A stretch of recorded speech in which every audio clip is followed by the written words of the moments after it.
Students, welcome to my channel. आज हम लोग बात करते हैं joint stock company issue of shares के topic forfeiture and reissue of shares की। Forfeiture and reissue of shares में एक दो सिचुएशंस होती है, एक तो होती है एट पार और दूसरी होती है एट प्रीमियम। आज हम लोग बात करते हैं एट पार की। एट पार में हमारी जो मेन एंट्री होती है, होता क्या है कि फॉर फीचर अलग चीज़ है, री इशू अलग है। जैसे सपोज करिए आपने अभी से पहले कॉल सिनेरियर पढ़ा था।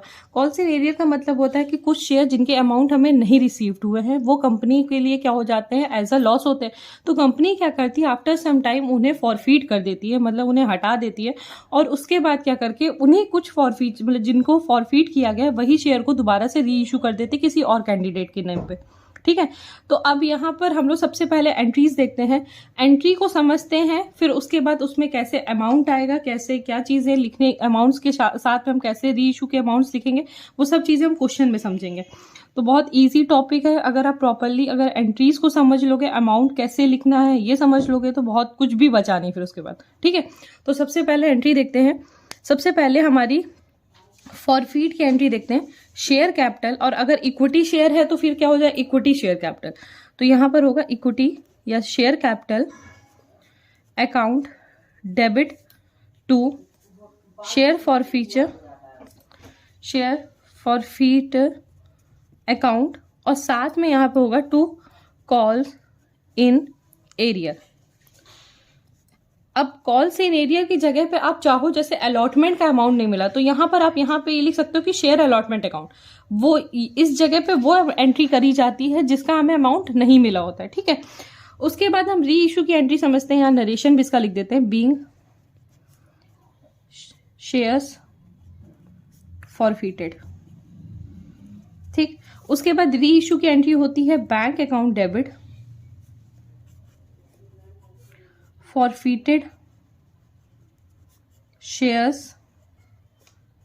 account debit to share capital। Generally होता क्या है, आप इसको बस इतना ध्यान दो कि शेयर कैपिटल आपका फॉरफीट के टाइम पर डेबिट था, यहाँ पर क्रेडिट हो जाएगा। शेयर फॉरफीचर की जो एंट्री थी वो क्रेडिट थी, अब यहाँ पे डेबिट हो जाएगी। और बैंक में अमाउंट ही आता है री इशू का। ठीक है, तो अमाउंट को लेकर बिल्कुल कंफ्यूज मत होइएगा, जब आप क्वेश्चन करोगे आपको सब कुछ समझ में आएगा। फिर उसके बाद होता क्या है, यहाँ पे इसका नरेशन पहले लिख लेते हैं हम लोग, बीइंग फॉरफीटेड शेयर री इशूड। ठीक, अब उसके बाद यहाँ पर क्या करेंगे, हमें जो भी एक्सेस अमाउंट आता है वो क्या किया जाता है, ट्रांसफर कर दिया जाता है फॉरफीचर का कैपिटल रिजर्व में। ठीक है, तो यहां पर नेक्स्ट एंट्री बन जाती है forfeited shares account debit to capital reserve. कहां ट्रांसफर करते हैं हम लोग, कैपिटल रिजर्व में। और यहां पर नरेशन लिख देते हैं, being excess amount transfer to capital reserve. अब देखिए, अब यहाँ पे हम आपको एक चीज बस इतना हिंट कर रहे हैं कि शेयर कैपिटल में आता है अमाउंट वो जो टोटल होता है, पहली चीज। शेयर फॉरफीटेड में अमाउंट में आता है वो अमाउंट जो आपको रिसीव्ड हो चुका है, और कॉल सीनियर में वो अमाउंट आता है जो आपको मिला ही नहीं, नॉट रिसीव्ड। ठीक, बस अभी इतना ही याद रखिए, बाकी हम क्वेश्चन स्टार्ट कर रहे हैं तो आपको और चीजें समझ में आएंगी।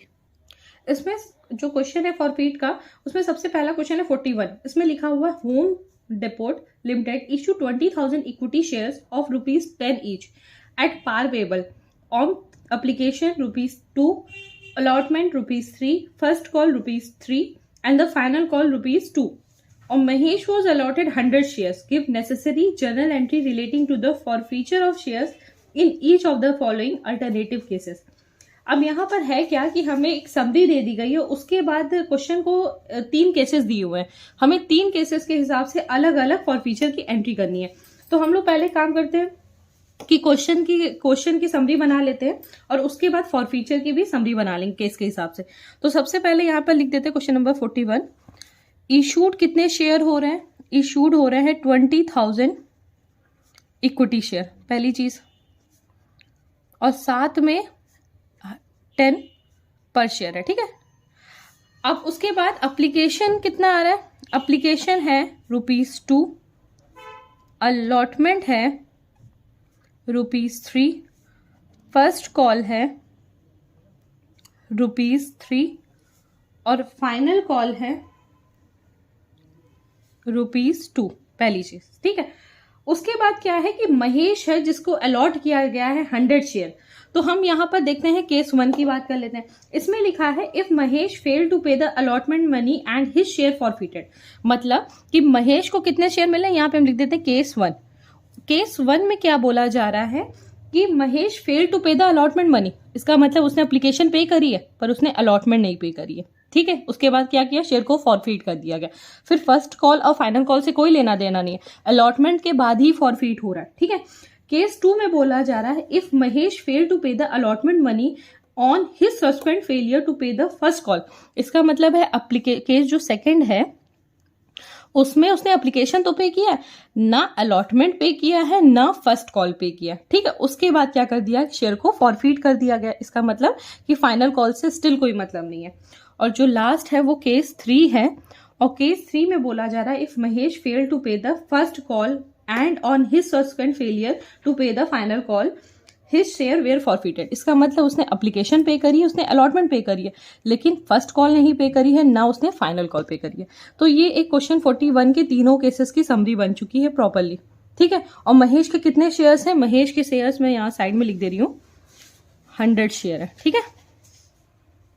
तो अब यहां पर हम लोग क्वेश्चन करना शुरू करते हैं, बस एंट्री को याद रखिएगा। तो सबसे पहले हमारा केस 1 देखते हैं, केस 1, ठीक। केस 1 में बोला गया है कि मतलब महेश ने एप्लीकेशन तो पे किया बट अलॉटमेंट नहीं पे किया। तो हमने एंट्री, आपको पहले हम एंट्री लिख देते हैं। एंट्री क्या लिखी थी, equity share capital account debit to share या इक्विटी शेयर फॉरफिटेड अकाउंट, और साथ में बोला था कि यहां पर कॉल सिनेरियो लिखना चाहो तो कॉल सिनेरियो लिख दो, या फिर अलॉटमेंट का अमाउंट नहीं मिला तो यहां पे चाहो तो इक्विटी शेयर अलॉटमेंट लिख दो, बात एक ही है, ठीक है। अब देखो ये सिर्फ एंट्री होगी, बाकी हमें फर्स्ट कॉल से मतलब नहीं है, ना फाइनल कॉल से मतलब, हम केस 1 दे कर रहे हैं। तो अब मैंने आपको बताया था कि इक्विटी शेयर कैपिटल में क्या आता है, टोटल। शेयर फॉरफिटेड में कौन सा अमाउंट आता है, वो अमाउंट आता है जो रिसीव्ड हो चुका है, और इक्विटी शेयर अलॉटमेंट में वो अमाउंट आता है जो रिसीव नहीं हुआ है। तो हमें ये पहले हम क्लियर कर लेते हैं कि जो हमें रिसीव नहीं हुआ है, तो हम यहाँ पे नहीं लिख सकते 100 इंटू कितना नहीं रिसीव्ड हुआ, आपको ₹3 नहीं रिसीव्ड हुआ है, पर शेयर की वैल्यू तो 3 है ना, तो यहाँ 300 लिख सकते हो कि नहीं। उसके बाद शेयर फॉरफिटेड में वो अमाउंट आएगा जो रिसीव्ड हो चुका है, तो 100 इंटू कितना, एप्लीकेशन रिसीव्ड हुआ है ना 2 पर शेयर, तो 2 लिख दोगे तो कितना आ जाएगा 200। और शेयर कैपिटल में वो अमाउंट लिखते हैं जो टोटल है, क्योंकि है क्या कि एप्लीकेशन की बात हो रही है, अलॉटमेंट की बात हो रही है, फर्स्ट और फाइनल कॉल से कोई मतलब नहीं है। तो यहाँ पर हमें सिर्फ टोटल जो है वो 5 ही है ना, बाकी का 3 और 2 मतलब 10 टोटल थोड़ी ना है कि हम ये कह देंगे कि 20,000 @ 100 पर शेयर है, तो वो हमें नहीं मतलब है। अभी तो हमें सिर्फ किससे मतलब है, एप्लीकेशन और अलॉटमेंट से। तो यहाँ पे हम कहेंगे 100 इंटू 5, तो यहाँ पर टोटल कितना आ जाएगा 500, ठीक है। तो फिर से देख लीजिए कि इक्विटी शेयर कैपिटल में कौन सा अमाउंट आता है जो टोटल होता है, जिससे अभी मतलब है हमें, मतलब कि 2 और 3। उसके बाद शेयर फॉरफिटेड में वो अमाउंट आता है जो रिसीव्ड हो चुका है, सिर्फ एप्लीकेशन रिसीव्ड हुआ है ₹2। और अलॉटमेंट में बाकी हमारे जो नेक्स्ट बची एंट्री कॉल सिनेरियर, उसमें वो अमाउंट आता है जो रिसीव नहीं हुआ है, जो क्या है हमारा 3। तो यहाँ पर कितना है 300। यहाँ पे हम लोग नरेशन लिख देते हैं, बीइंग इक्विटी शेयर फॉरफिटेड, ठीक है। ये हमारा हुआ केस 1। अब आप केस 2 देखोगे तो आपको और चीजें क्लियर होंगी। तो नेक्स्ट हम लोग देख लेते हैं केस 2, ठीक है। अब इसमें क्या केस में बोला जा रहा है कि एप्लीकेशन तो रिसीव्ड हुई है, ना अलॉटमेंट हुई है, ना फर्स्ट कॉल। तो यहाँ पे फर्स्ट कॉल की तो बात करी गई, यहाँ पर फाइनल कॉल से कोई लेना देना नहीं है। तो फिर से एंट्री कर लेते हैं, equity share capital account debit to share forfeited account to equity share allotment या चाहो तो कॉल सिनेरियो लिखो। वैसे बेटर होता है कि आप प्रॉपर एंट्री दिखा दो कि आपको किसमें पैसा नहीं मिला, अलॉटमेंट में नहीं मिला, फर्स्ट कॉल में नहीं मिला, अलग अलग शो करोगे तो ज्यादा बेटर होता है, एग्जामिनर को भी प्रॉपर समझ में आती चीजें। तो इक्विटी शेयर अलॉटमेंट अकाउंट और साथ में 2 equity share first call account. क्यों? क्योंकि पैसा ना अलॉटमेंट मिला है ना फर्स्ट कॉल मिला। हम ये नहीं कह सकते कि हमें अलॉटमेंट नहीं मिला तो हम इसे छोड़ दें, क्योंकि बात करी जा रही है फर्स्ट कॉल की। अगर सिर्फ फर्स्ट कॉल की बात नहीं की जाती तो हम अलॉटमेंट ही लिख देते और फर्स्ट केस और सेकंड केस की एंट्री सेम होती, पर यहाँ पे फर्स्ट कॉल का नाम लिया गया तो यहाँ पे क्या हो जाएगा, इक्विटी शेयर फर्स्ट कॉल। तो अब यहाँ पर अमाउंट किस तरीके से आएगा? सबसे पहले हम बात करते हैं उस अमाउंट की जो हमें नहीं रिसीव हुआ, क्योंकि वो हमारे लिए बहुत क्लियर है कि हमें अलॉटमेंट में नहीं मिला। तो महेश के 100 शेयर थे और कितना नहीं मिला अलॉटमेंट 3, तो अलॉटमेंट में तो पहले 300 लिख दो। फिर से 100 ही शेयर है और हमें क्या नहीं मिला, फर्स्ट कॉल अगेन 3 है तो फिर ये 300 हो जाएगा। अब बात करते हैं शेयर फॉरफिटेड में, वो अमाउंट आता है जो रिसीव्ड हो चुका है, मतलब जो रिसीव्ड हो चुका है। कितना रिसीव्ड हुआ है भैया? सिर्फ एप्लीकेशन रिसीव हुआ है, तो 100 × 2, तो यहाँ पे कितना हो जाएगा 200।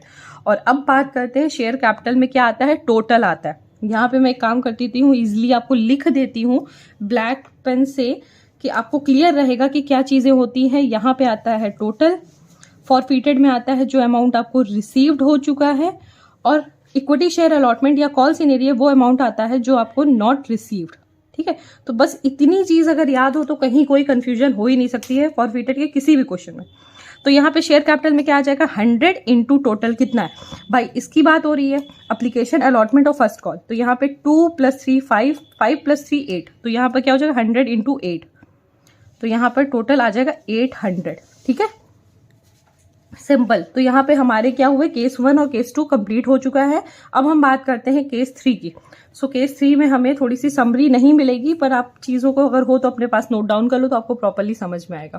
केस 3 में बोला जा रहा है कि हमें क्या हुआ है, एप्लीकेशन रिसीव्ड हुआ है, अलॉटमेंट रिसीव्ड हुआ है, ना तो फर्स्ट कॉल रिसीव हुई है और ना फाइनल कॉल रिसीव हुई है। पहले एंट्री लिख देते हैं, equity share capital account debit to share forfeited account to equity share first call, क्योंकि हमें कौन सा अमाउंट नहीं मिला, फर्स्ट कॉल का नहीं मिला और फाइनल कॉल का, तो फर्स्ट कॉल अकाउंट और साथ में 2 equity share final call account. ठीक है, तो अब यहां पर फिर से वही देख लेते हैं, शेयर कैपिटल में टोटल आएगा, शेयर फॉरफिटेड में रिसीव्ड आएगा और share first and final call में वो अमाउंट आएगा जो रिसीव नहीं हुआ है। तो सबसे पहले 100 शेयर है, फर्स्ट कॉल का अमाउंट है हमारा 3, तो 300 यहां आ जाएगा। फिर से 100 फाइनल कॉल का है 2 पर शेयर, तो 100 × 2 कितना आ जाएगा 200। और फॉरफिचर में वो अमाउंट आएगा जो रिसीव्ड हो चुका है। तो कितना रिसीव्ड हो गया भाई, यहाँ तो एप्लीकेशन भी रिसीव्ड हुआ और अलॉटमेंट भी रिसीव्ड हुआ है, तो हम ये कह नहीं सकते कि 100 × 2 + 3, मतलब यहाँ कितना हो जाएगा 5 × हमारे 100 शेयर, तो यहाँ पे हम 100 × क्या करेंगे 5, तो यहाँ पे टोटल आएगा 500। और यहाँ पे अब क्या बात होगी, हमने इक्विटी शेयर कैपिटल में टोटल लेंगे, क्योंकि अब यहाँ पे एप्लीकेशन भी इन्वॉल्व हुआ है, अलॉटमेंट भी हुआ है, फर्स्ट और फाइनल कॉल भी, तो यहाँ पे हो जाएगा 100 × 10, तो ये पूरा आ जाएगा डेबिट में 1000 अमाउंट। ठीक है, तो हमने यहाँ पर केस 3 कंप्लीट कर लिया है।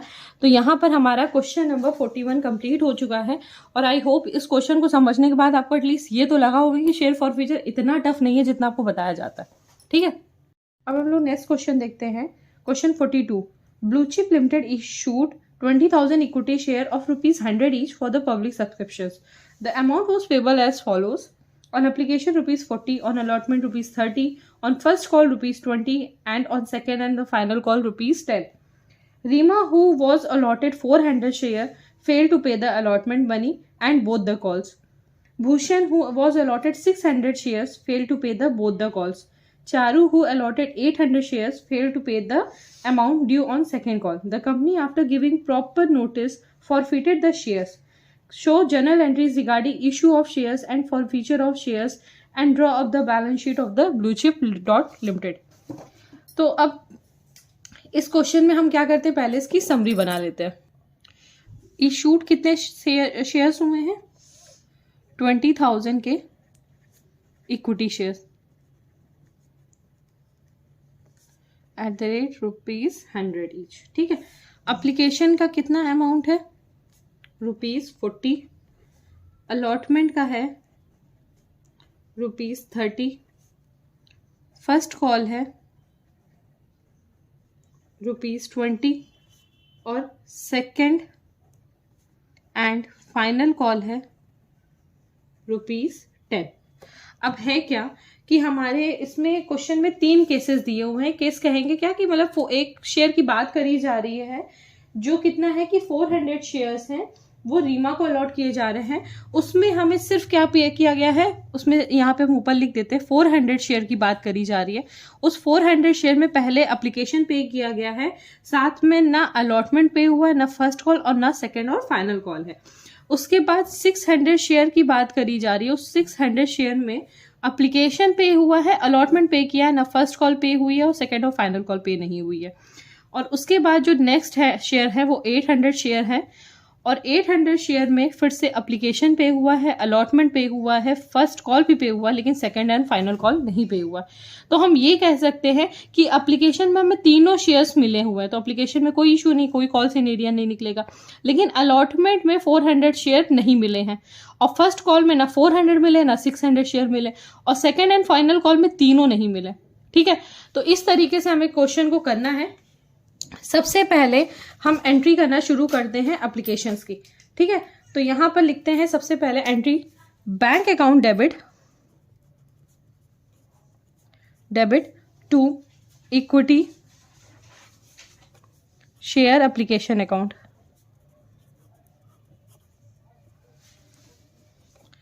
एप्लीकेशन अकाउंट कितना अमाउंट आ जाएगा, 20,000 के शेयर्स थे और 40 रुपीज है पर शेयर की वैल्यू एप्लीकेशन की, तो अमाउंट आ जाएगा हमारा 8 लाख रुपीज।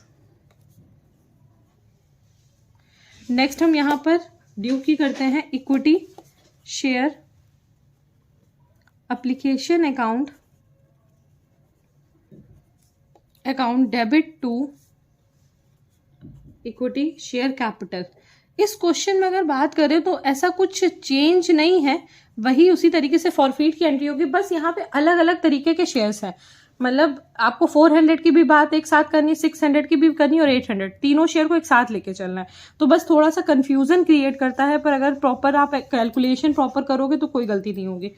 तो यहाँ पर हमारा अमाउंट फिर से 8 लाख आ जाएगा, क्योंकि एप्लीकेशन में हमें पूरा अमाउंट रिसीव हो रहा है, कोई भी शेयर्स हमारे कॉल सिनेरियो क्रिएट नहीं कर रहा है। नेक्स्ट हम यहाँ पर करेंगे इक्विटी शेयर अलॉटमेंट। ड्यू पहले करते हैं, ड्यू में प्रॉपर होगा, ड्यू में कोई कंफ्यूजन नहीं है, ड्यू की एंट्री आपकी प्रॉपर होगी। उसके बाद जो अगर कोई कॉल सिनेरियर आ रहा है वो बैंक में आएगा। ठीक है, तो यहां पर equity share allotment account debit to equity share capital, और यहां पर कितने शेयर्स थे, 20,000 इंटू 30 कितना आ जाएगा हमारा, 6 लाख। उसके बाद यहां पर हम क्या करते हैं, हमारी कॉल सिनेरियो की एंट्री करते हैं। तो bank account debit call scenario, आप चाहो तो कॉल सिनेरियो ना लिख करके डायरेक्टली बैंक में माइनस कर सकते हो, पर बेटर होता है कि आपको मतलब आगे जब फॉर फीचर की एंट्री करोगे तो आपको अमाउंट क्लियरली शो होगा, तो कंफ्यूजन नहीं होती है। इसलिए हमेशा हम कॉल सिनेरियो की एंट्री अलग से करते हैं। Account debit to equity share allotment account. अब अलॉटमेंट में कितना आ जाएगा हमारे, 6 लाख आ जाएगा।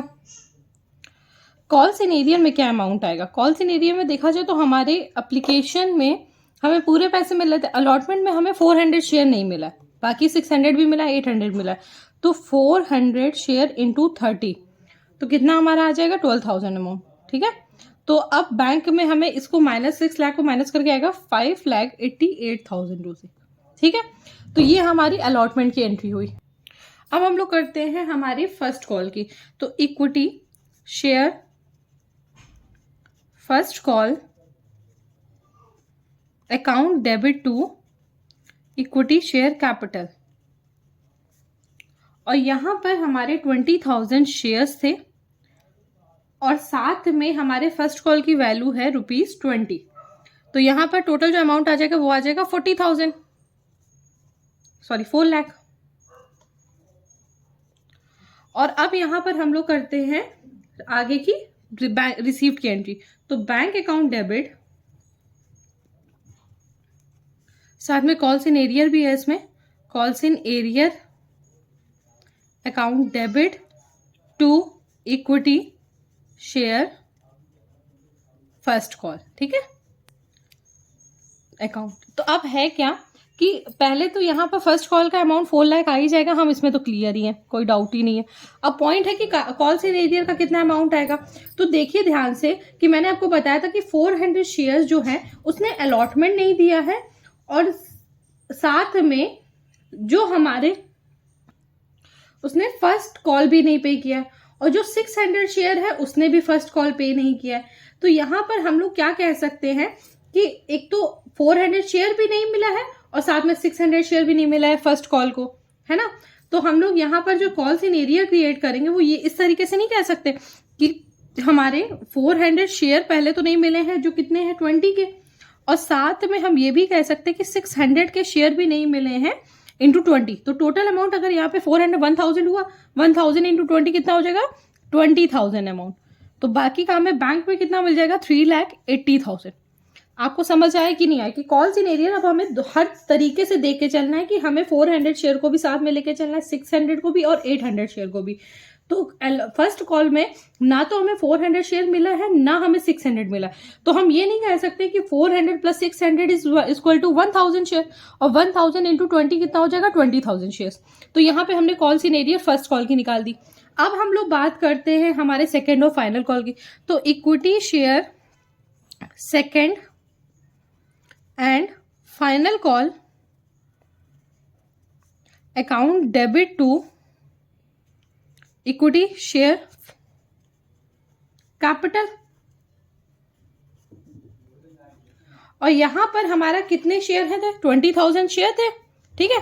20,000 इंटू कितना है हमारे सेकेंड और फाइनल कॉल का जो है अमाउंट 10। तो यहां पर कितना आ जाएगा 2 लाख अमाउंट, कितना 2 लाख अमाउंट, ठीक है। तो हम यहाँ पे 2 लाख लिख देते हैं। अब हम कॉल्स इन एरियर का अमाउंट निकालते हैं। बैंक अकाउंट डेबिट, साथ में calls in arrear account debit to equity share capital, ठीक है। अब इक्विटी शेयर कैपिटल में तो 2 लाख तो आएगा ही आएगा अमाउंट। सबसे पहले कॉल्स इन एरियर फाइंड करते हैं। तो बेटा है क्या कि सेकंड और फाइनल कॉल में ना तो आपको 400 शेयर मिला है, ना आपको 600 मिला है और ना ही आपको 800 मिला है। तो जब हम 400 600 प्लस 800 ऐड करेंगे तो टोटल कितना आएगा 1800 शेयर, ठीक है। तो ऐसे नहीं कर सकते 400 प्लस 600 प्लस 800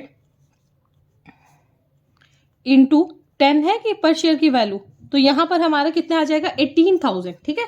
और 18,000 माइनस 2 लाख तो कितना आ जाएगा 1,82,000।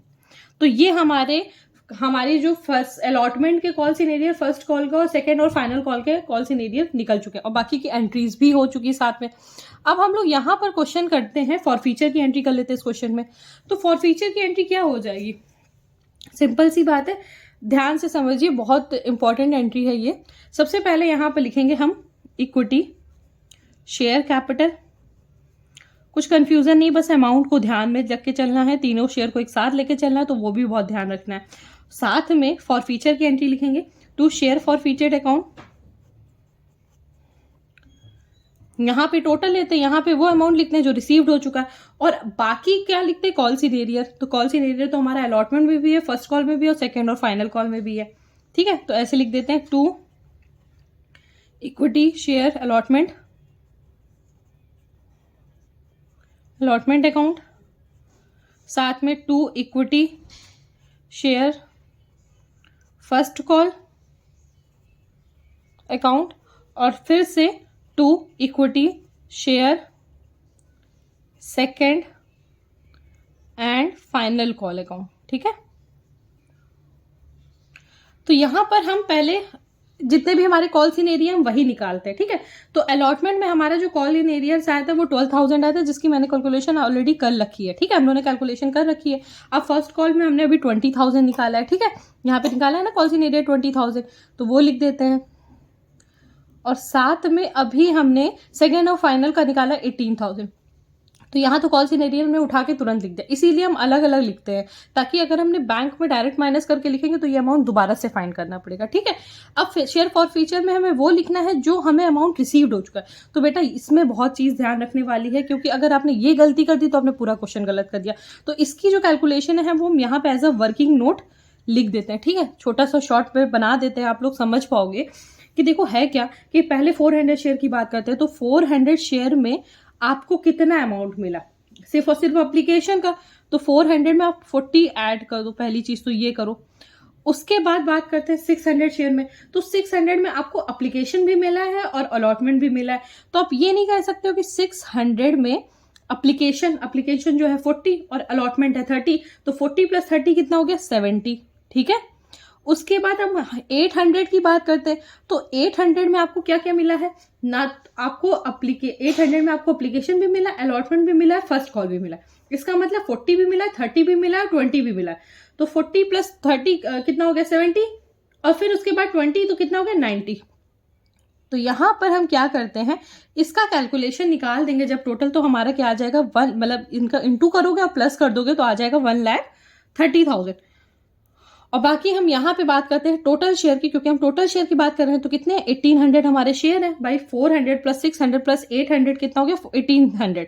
तो 1800 इंटू टोटल की बात हो रही है, तो टोटल हमारे क्या है 100, ठीक है। तो यहाँ पर कितना आ जाएगा 1,80,000। तो सोचिए ये क्वेश्चन अब हमारा कंप्लीट हुआ है फाइनली, क्वेश्चन नंबर 42। बस थोड़ा सा लेंदी क्वेश्चन था, आपको हर शेयर को ध्यान से रखना था, मतलब हर शेयर को एक साथ लेकर के चलना था, तो थोड़ा सा कंफ्यूजन है, बाकी उसमें कुछ ऐसा था नहीं। बहुत प्रॉपरली अगर आप एक एक अमाउंट को ध्यान से देखोगे तो सारे क्वेश्चन आपको बहुत ईजिली समझ में आएंगे। बस कुछ नहीं है कि फॉर फ्यूचर में वो अमाउंट आना था जो रिसीव्ड हो चुका है। तो बेटा अगर हम 400 की बात करते हैं तो 400 में हमें एप्लीकेशन ही मिला था सिर्फ। उसके बाद हम 600 शेयर की बात करते हैं तो 600 में हमें एप्लीकेशन भी मिला था, अलॉटमेंट भी मिला था। तो 40 प्लस 30 कितना हो गया हमारे 70। अब 800 की बात करते हो तो हमें एप्लीकेशन भी मिला, अलॉटमेंट भी मिला, साथ में फर्स्ट कॉल भी मिला है। तो कितना हो गया 40 प्लस 30 प्लस 20, तो ये कितना हुआ 90। तो इस तरीके से हमारे क्या हुए कि टोटल हमने इनको ऐड किया तो हमारे 1,30,000 आ गए। और बाकी के ये कॉल सिनेरियर है और इनमें हमने अभी कॉल सिनेरियर निकाला था, आपने देखा था अच्छे से। उसके बाद इक्विटी शेयर कैपिटल में हम पूरे की बात करते हैं, टोटल की बात करते हैं, तो टोटल जो होता हमारा @100 पर शेयर था, और साथ में 1800 की बात हो रही, क्योंकि 400 प्लस 600 प्लस 800 इक्वल टू 1800, ठीक है। तो ये पूरा आपका क्वेश्चन कंप्लीट हुआ है। तो बहुत इजी है शेयर फॉर फ्यूचर चैप्टर, मतलब अगर टॉपिक देखा जाए कोई इसमें टफ नहीं है, बस थोड़ा बहुत एक्सेस होता है ना कि चीज़ों को बहुत ध्यान रखना है। बाकी जो पढ़ते हैं बच्चे उनके लिए कुछ भी कंफ्यूजन नहीं होती है, ठीक है। तो thank you so much for watching my videos. मेरे चैनल को सब्सक्राइब करिए, वीडियोज़ को लाइक करिए, और बहुत आप ही को हेल्प मिलेगी इस वीडियो से, ठीक है। देखते रहिए। Thank you so much.